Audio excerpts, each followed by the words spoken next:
اللہ الرحمن الرحیم. السلام علیکم. میں گرفتار ہو جانا اور کسی کی نگاہوں کا اسیر ہو جانا بہت ہی عام سی بات ہو گئی ہے.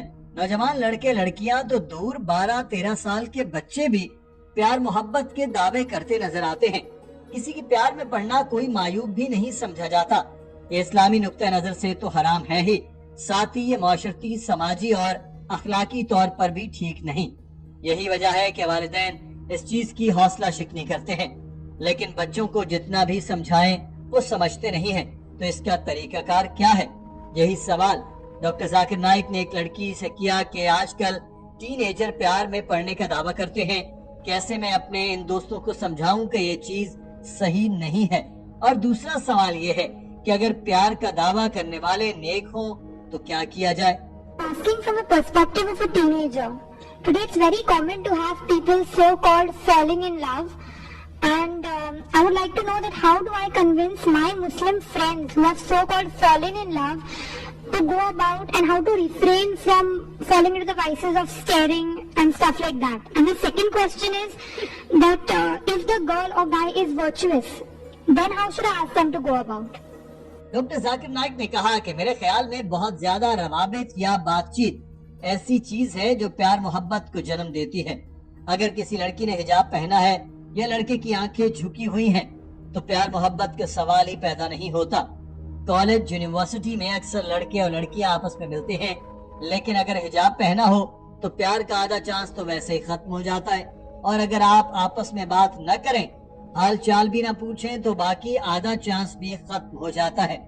جیسے ہی حجاب ٹوٹ جائے، ساتھ ہی یہ سلسلہ شروع ہونے کا خطرہ بڑھ جاتا ہے. تو ہمیں چاہیے کہ مخالف جنس سے بات بھی نہ کریں، کیونکہ جیسے ہی آپ بات کرتے ہیں حجاب ٹوٹ جاتا ہے. ہمیں اللہ تعالیٰ نے بنایا ہی ایسے ہے کہ ہم مخالف جنس سے اٹریکٹ ہوتے ہیں.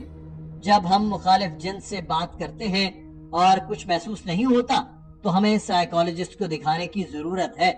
کچھ نہ کچھ تو ہونا ہی چاہیے، ورنہ آپ میں کچھ کمی ہے. یہ سن کر ہال میں کہے گونج اٹھے.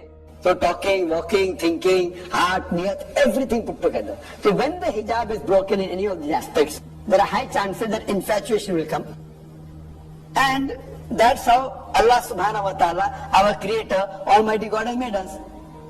If you keep on talking opposite sex and nothing happens to you, then you become a psychiatrist.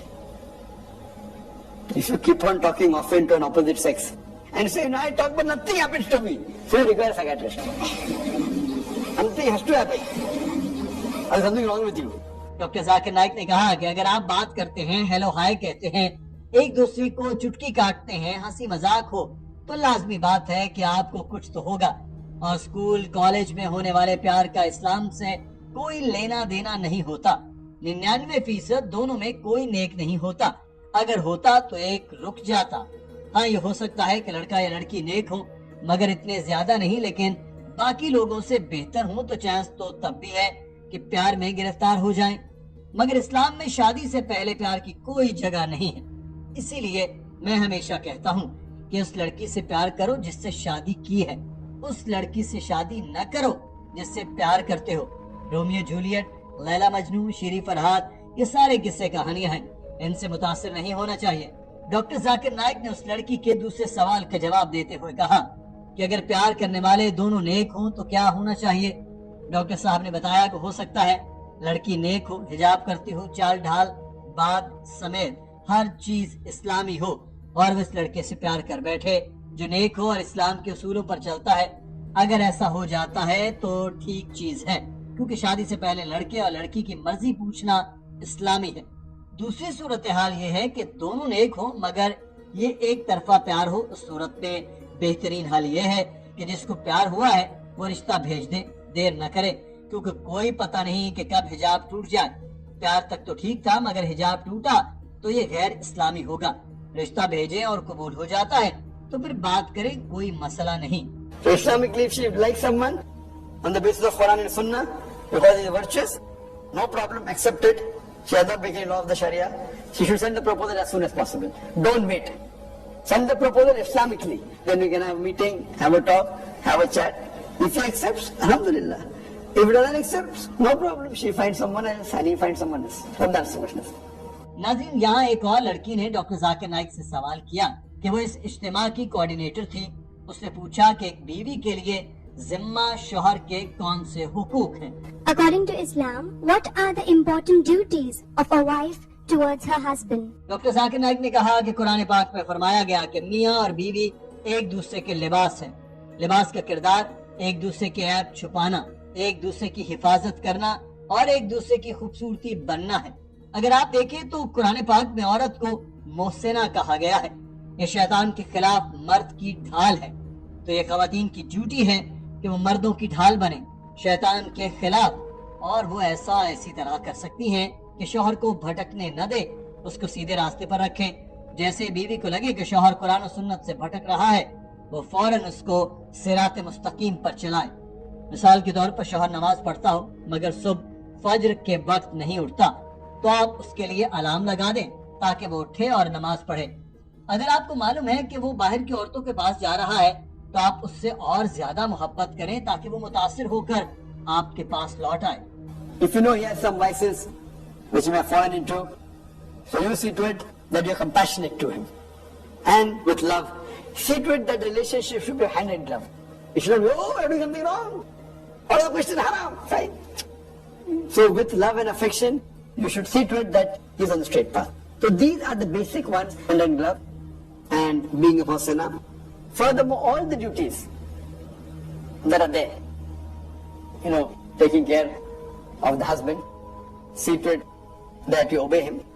Doctor Zakir Naik نے کہا کہ بیوی کو شوہر کی ساری باتیں ماننی چاہیے سوائے ان کے جو قرآن و سنت کے خلاف ہیں.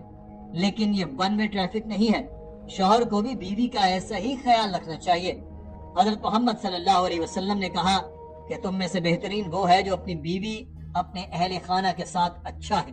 ایک اور خاتون نے سوال کیا کہ اگر شوہر اور بیوی ایک ساتھ رہ رہے ہیں، ان کی شادی کو 10-12 سال ہو گئے ہیں، مگر وہ ایک دوسرے کے ساتھ میاں بیوی کی حیثیت سے نہیں رہ رہے، صرف دنیا کو دکھانے کے لیے ایک ساتھ ہیں، تو کیا نکاح ابھی تک موجود ہے؟ Assalamu alaikum. Walaikum assalam. My question is, if a husband and wife are staying together, they're married around 10 to 12 years, and these 10 to 12 years they're just staying with each other just for the sake of it. They are not actually involved with each other, and they're just staying together to show others that they're husband and wife. Is the nikah valid? ناظرین، doctor Zakir Naik نے اس سوال کے جواب میں کہا کہ صورت میں تو موجود ہے، وہ چاہے ایک دوسرے کے ساتھ اچھے نہیں ہیں، دکھاوے کے لیے رہ رہے ہیں، مگر نکاح اپنی جگہ موجود ہے کیونکہ وہ شادی شدہ ہے. طلاق دینے تک وہ ایک دوسرے کے نکاح میں رہیں گے. ایک دوسرے کے ساتھ ازدواجی تعلقات قائم رکھنا نکاح کو جاری رکھنے کے لیے ضروری نہیں. نکاح صرف تب فاسق ہوگا جب ان میں سے کوئی ایک دوسرے کو طلاق دے گا. ناظرین، آج کی ویڈیو کے بارے میں آپ کی رائے کیا ہے؟ کمنٹ سیکشن میں ضرور آگاہ کیجیے گا. اپنا خیال رکھیے. اللہ حافظ.